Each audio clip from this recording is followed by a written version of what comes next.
procrastination. I stopped saying I've got to wait for good things to happen to me, and I said I'm going to grind. I'm going to fight. I'm going to work. I'm going to press toward. I'm going to learn. I'm going to do everything in my power every single day. I'm going to do everything in my power to become a victor and not a victim. What's going on, everybody? It's your boy Patrick, and in today's video it's going to be a natty or not video. I did one of these previously on Tfue, so that did really well. If you want to go watch that video, I suggest you go check it out. I'll link it down below in the description, but I don't want this to be too regular of a thing. But I just saw some shit on Instagram, and it's honestly tragic that these fake natties, they continue to do their absurd, behaviors, absurd PRs, absurd progression, and still claim natural and still give false expectations to their very easily influenced audience, because most of these kids are on the younger side, in their teens, maybe some even preteens or even late teens that just aren't fully educated on fitness and don't really know what's natural and what's not. So that's why I'm making this video, to help some of you guys out. But this video is going to be on someone who is popping off recently in the industry, Lex Little. Most of you guys probably know him. If you don't know him, you've probably seen him before. But yeah, Gymshark sponsored, Gorilla Mode sponsored, and he claims natural. So I'm just going to break down in this video why I believe that's not the case. I just want to say that before I start, there's no way of me knowing 100% that he's not natural. Usually I'm right about these things. If you follow me on TikTok, you know my Natty or Not series goes pretty well, and usually some of the people that I do expose for being fake natural, they later on admit that they are not natural. One example being James English, who is a friend of Lex Little's, funny enough. So I'm only right probably 99.8% of the time. But yeah, so there's no way of knowing for sure, but you can give a pretty educated guess, and that's what I'm going to do. And I'm going to explain the reason why I have all his PRs jotted down right here. And I brought the receipts, so I'm not just going to make claims that are empty. I'm going to follow it up with information and back it up with facts. So let's get right into it. The first thing, I'm pretty sure that everyone watching this video knows Monsieur David Lade, probably one of the most OG guys in the fitness industry. Huge inspiration for me when I was growing up. Probably a massive inspiration for most of you guys if you guys are into fitness. And basically, David Lade, I'm going to say, was on SARMs. It's like 99% confirmed. It's basically known in the fitness industry that David took SARMs at some point of his life just because of his sketchiness with his strength jumping randomly, his physique being literally mental, and him just having continued results years into lifting. So it's already basically a foregone conclusion that David Lade took either some types of SARMs or some type of steroids, and we can all agree that I think David Lade probably has top tier genetics. I'd say better genetics than 90% of the people out there. And basically when we just compare David Lade to Lex Little, it's very close. And if we're going to say that these guys both have genetics, you could argue Lex has better genetics, I'll give you that one. But just looking at their physiques side by side, it honestly looks ridiculous to know that David took SARMs, and to think that Lex Little never took SARMs or steroids just by side comparison. That's already sketchy enough in my opinion. And secondly, you can give Lex the better leg genetics, I would, but that doesn't result in the fact that David Lade's all-time squat PR was only 455. That's all I could find on his Instagram.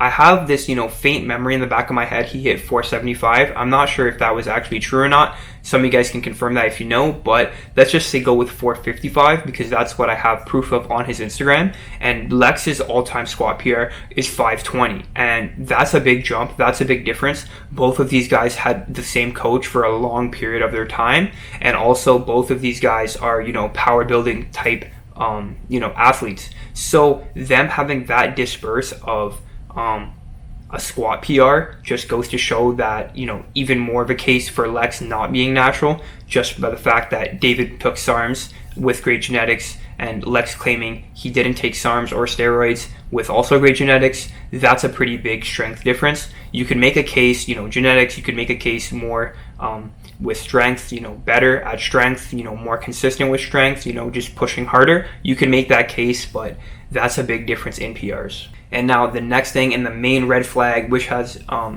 really caught my attention recently on Instagram, I've kind of given Lex the benefit of the doubt in the past, saying that, it's possible he could be natural. We could just say it's top 1% genetics. He works hard. It is what it is. But after seeing what he's done previously on bench, I can no longer stand by that statement. I have to call him out. I have to inform, my audience that I no longer think he's natural. And basically what he's done on bench is absolutely absurd. So I'm going to take you guys all the way back to last year, where he hit a 340-pound bench press.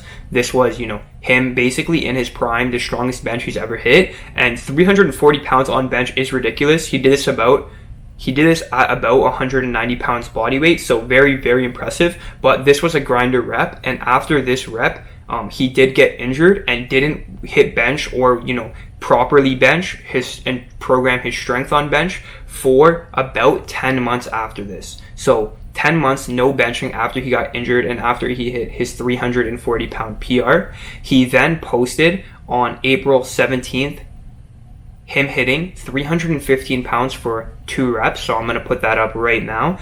And that was very clean. That was very good. That you could make a case comeback, right? It's still under his PR, so it is what it is. He worked his way back up, fair enough to him. Then, only 3 months after restarting his bench pressing and after hitting that 315 for a double, he then re-hits his all-time PR of 340 pounds. This is July 21st. So 340 pound paused. He hit it way cleaner than he hit his original 340 pounds. Still about the same weight of around 190 pounds and still very, very lean, which is very important to keep in mind. Then July 27th, only 6 days after matching his all-time PR, he decides to hit a 350 pound PR. Not 345, 350. That's 10 pounds more than his previous PR. And if you think that's pretty crazy, I'll admit I think that's pretty crazy, but just because, how clean he hit the 340, he probably had 350 in him, so we'll give him that. Now, July 27th, he did that, and another 6 days later, August 2nd, he hits 365 pounds. It wasn't really a grinder. He hit it pretty cleanly. You can look for yourself. 365 pounds. A 15-pound PR in 6 days. If you do the math, he basically hit a 25-pound PR in 2 weeks. Now, these are the type of gains you see when you're first starting out in the gym, when you're in your first year and you're hitting that newbie cycle. You don't see these gains when you're Lex Little 4 years into lifting. That doesn't happen. You could argue that 10-pound PR is very good for a newbie lifter, someone first starting in at the gym. Now, something to even back this statement up even further is that we saw David Lade have this type of sketchy PR jumps where he was stuck seamlessly at 340 on his bench and somehow ended up getting all the way up to 390 pounds on his bench, in a short period of time, similar to Lex 4 years into lifting, where somehow 4 years in you get a spurt of newbie gains, which doesn't happen. That's not how lifting works, which is basically the reason why there's no chance I think he's natural. And in his comments, in his description, you can say he claims that it's a new program, which would make sense if, you had slow linear progression and at the same time as you're hitting these PRs, you're gaining weight, you're gaining body fat. That's usually how these power lifters do it. But the fact that he stays lean at 190 pounds, puts on 0 body fat, gains almost 1 or 2 pounds per PR and ends up, hitting 10-pound PRs every week, and he hit a 25-pound PR in 12 days. 4 years into lifting doesn't sit right with me, and it shouldn't sit right with you. And my last point is his good old pal James English. Now, if you watch James English video where he exposed himself for coming out of the closet, I want to call it, just because that's basically what he did, where he was exposed himself as a big natty and admitted to taking steroids, which 99% of the fitness community already knew, myself included. And, you know, he pleads his case that, you know, just because I'm not natty, it pisses me off when people say my friend Lex Little is not natty. Like, as if anyone is supposed to believe him after him lying for years and years, when these guys are all having the same coach, so they're probably on the same cycles or similar cycles. They're all running the same program. They're all doing the same shit. They all have the same sponsors. Guys, they're not natural. This stuff does not happen 4 years into lifting, okay? As much as I want it to be true because I want myself to experience the same thing, it's impossible for him to do these numbers, and this is simply one of his lifts.